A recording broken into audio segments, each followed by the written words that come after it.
went really well. The hospital was nice, the doctor was helping in everything, and the staff was friendly. If I had any questions, I got help.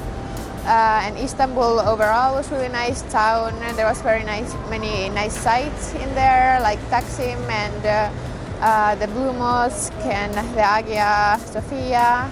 And yeah, in general it was very nice. I was very well taken care of.